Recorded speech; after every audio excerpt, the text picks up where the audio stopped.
Պարոն Քոչարյան, ինչ եք կարծում, որն էր այն հիմնական գործոնը կամ գործոնները, որոնք թույլ չտվեցին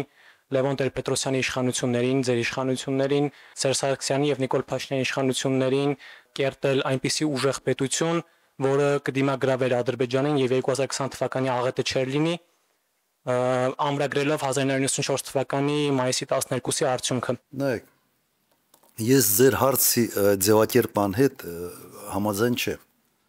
Նայեք, ես օրինակ նախագահ եմ եղել 10 տարի։ Այդ 10 տարվա ընթացքում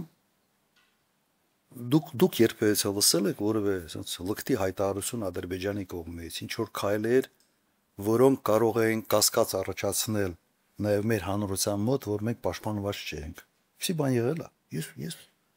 իմ մոտ այդ մտահոգությունը ընդհանրապես չկար։ Մենք մեր բանակի որակական հատկանիշներով մի գլուխ բարձր ենք Ադրբեջանից։ Միտեղ ինչ որ մի անզգուշ բան էին անում, կրկնակի պատասխանը տալիս ենք։ Այդպես չի, որ մենք չենք ստեղծել այդ երկիրը։ Մենք ստեղծել ենք եւ ասեմ նաեւ ինձանից հետո եւս հատկապես անվտանգային հարցերի վրա ուշադրությունը մեծ էր։ Բայց ես ձեզ մոտավորապես բացատրեցի, թե ռուսերեն ասում են լամատնի ստրոյից, որ մի բան դու կարող ես կառուցել երկար տարիներ, բայց կարող ես 1-2 տարում քանդել։ Նույնիսկ շինարարությունը, որ հին շենք են քանդում։ Ընդհանրապես մի բան է գալիս, մի ծանր sense մի շար են կապում ցեպով, 2 անգամ խփում են, շենքը փլվում է։ Քանդելը միշտ հեշտ է։ Բանակի ցիկլում դու 2 տարի բանակով չզբաղվես, դու էլ բանակ չունես։ Կամ բանակ ունես կիսով չափ, այդ մի կեսով չափ, էս դրա համար ձևակերպման հետ ես համաձայն չեմ։ Հիմա անվտանգության հարցը ունի առաջինը, նույնիսկ ձևակերպումից մենք սկսենք։ Հիմա ինչ է ասում վարչապետը, այս վերջերս։ Ասում է խաղաղությունը մեր անվտանգության գործիքը խաղաղությունն է։ Բառացիորեն խաղաղությունը դա անվտանգության product է։ Ինքը ոնց կարա գործիք լինի։ То есть դու անվտանգության հարցերը լուծում ես այդ product ստանալու համար։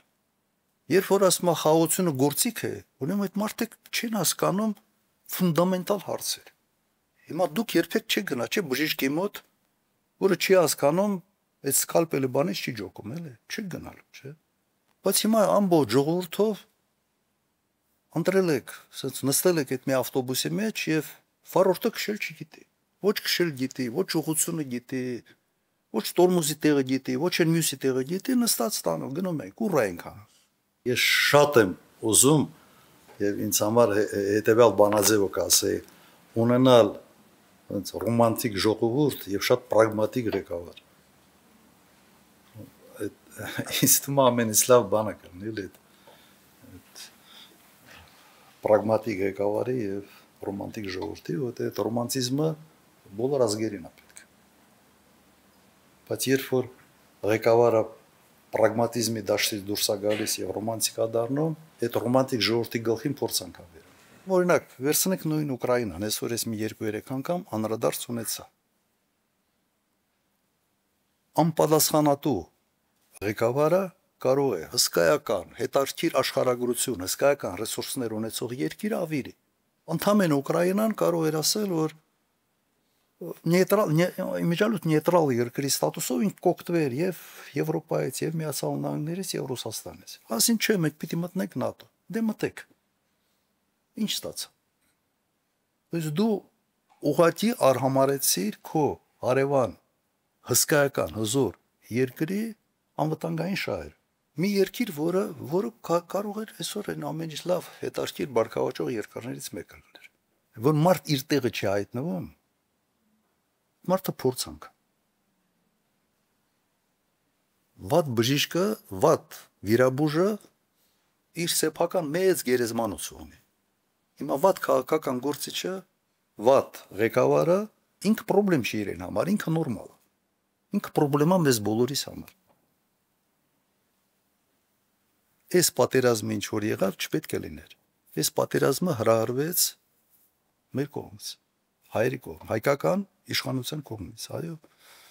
Բանակցությունները ձախողեցին, անպատասխանատու, անպագորգոր հայտարարություններ արեցին,